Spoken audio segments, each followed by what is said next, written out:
Julian'ın 5 çoğun keşfiyatını bilemsiz. En ahırkısını çoğum siz mi yap bakkan? Kısa akıl bayan. Julian'ı bilmezlerde Julian nait, akıllı, danışman, zirek, şuna mı özünün akıllı tayinip, lübey taraftarlığa nait, köp yaxşılarını kıpegen. Bulup mu cemlerde öz akıldığımı paydalanıp, şu yerde bağ olgan neslerden ustalık bilen paydalanıştım. Başka yine yok neslerini bu keşf kılgan bir keşfiyatçı olup hesaplanır. Bu keşfiyatlardan birincisi Kunming'dan, yani Kunming çırgı. Bir pahanız okşaydıgan bir kinolar çıktı, aslında bir küçük şamı koymayız, onun kendinden koyup durdu. Bunu Sımayı bilen boğan bir katımlık cəngdə keçisi bu Julian bunu oylap çıkıp şamalın gücünün paydalanıp Sımayı koşulları taraflarga uçut nurgulluğan onun netçimen bir Kunming çırgını uçut bakpağım. Şuna Sımayı'lı bu devir diyen bu devir emas da ol bir kürüp oy bu uçut güvatkan okuya okşaydı. Oy bu neymi dep oylap hemiz bu can qoğup bitip Julian bu Sımayı taraftarlarını müşte kaçırıp otkan. Keyin bu küller ötüp, aylar ötüp bu Barbara terakki qilib, hazırgıçı davamlaşıp gelgen, hazır eliklik bir telek delaydigan, özünün arzusundaydigan, şuna mı dep bunu koyup uçutup atılgan bu şundaq bir alatda hazırgıçı saqlanıp gelgen. İkincisi, yağaş galarusi. Biz kögen televizyon teatrdım köydük. Bu Sımayı bilen boğan bir cəngdə bu çilenşenden ütüp boğuca açlığını tuş bulanmay şunu olan bu yerde yolla buzlup gidiyordu, tağ gömürülüp şunu olan nait, tar, xətərlik, uzun tağ yolda at kalarulur mağamağan ken Julian bu yerde bu kalarusunu yeni iştirip mağdığan bu aruvini açlıq tuş üçün icat kıldı bu yerde, koşunun açlığını tuş üçün. Hem de yeni bəzi bir hatırları qarsak, bu onda kolarus emas, belki tək turqumu bütünlə şu kala oxşadığın ya yağaş kala. Lekin bu özlükdən hərəkətlərini alaydıgan yenilik motoru yoxdurup, özlükdən bir qısıb qoysa, özlükdən mənə hərəkətlərini alaydıgan bir xil yağaş kala deb təsvirlənген iş bu ba.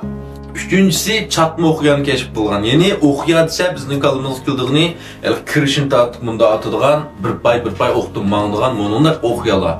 Hem de Julian olsa bunda tapan şekillik çatma okuyanı keşif kılgan. Yani bu okuyada bir nöbet 10 okunu atkılı bulduğun hatta yamalardım o şundak derecede. Yani bu okuyanın optimati değişik buldu de bunu. Bu okuya zor derecede bastırıp gelgen kuşunga onun kendinden de qalla sepillerinin üstü durup müdafiəçilik nait qattiq rol oynagan intayın küçük bir qoral aylangan bu Barbara terakki qilib kichigi cho'ng yarı xil yasalgan bu qorallardan. 4-cü keşfiyatı 8 taraf hesap. Yani bu jangda qo'shinning sap shakli. Endi biz ko'rgan televizyon teatrida bu Sımayı bilan o'tirib gaplashidi. Sımayı'daydı o jungda qarab baq buni kaylam kisapga. Bu sepni tunamsa da qarab baqlar bu 8 taraflik altın klub sepni kim bilmaydi bunu. Buzalamsa buzime. Onda sen ne vardı baş sepini buzvasa ben qo'shunimni xanjon qilib chekindirib aytdim. İkinci veyvle urush qilmayman ki rasmi ras o'g'il bola aka qulun. Deyishgandan keyin hujum qildi. Hujum qilgan kimi 8 tarafdan 2 qator sap chiqdi. Sımayı mayron qildi. Bu 2 qatordan 8 sap chiqilgan bo'lsa, qanday bunda chiqdi? Endi Julian bu yerda bu 8 tarafli sapni qoidlardan ijod qilgan. Ya'ni aslidagi barliq kamchiliklarni yo'qotib, ortiqcha joriy qildirib o'ylab baqinglar. Bu yerda Sımayı buzanmidi bu sapning. Sımayı buzanmidi degan gap ikkinchi birodar margiz buzanmaydi bu sapni. Jangda nait asqatdigan Allohga bir sap shaklni ijod qilgan. 5-ci keşfiyat olsa hemimiz yap baqqan cımmuma. Yani bu dalansatdigan bomba bu. Naq şu muma.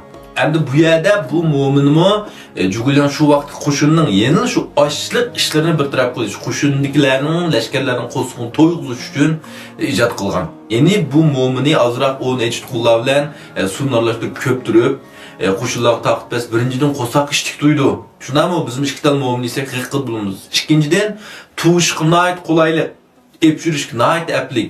Hatta qo'shindagilar yeni evlib ve aldın taqib basm evib jang maydon deysin bulayla urdigan. Tanarxi intayin töven. Az açlıq bilan ko'p qo'shinning qo'sqini baquldigan nait katta keşfiyat şu vaqtning o'zidimi. Endi bu keşfiyat bara taraqqiy qilib bizning hozirgi davomlashib ketyapti. Bizim tanlikda yevatimiz. Shunaqo tushdim şu muomilani saysam bulam deb turyapman men. Yaqtırıp anlap, mən haqsız yürək bəgin göncu qılğan dostlarımız rəhmət. Mən qayıtıb gəldim, bunun için qıssa haqıda bayalarımız davamlaşıdı. Göncu qılmağan dostlar, göncu qılınlar, mən üçün bir yürəkni aymaqlar. Rəhmət.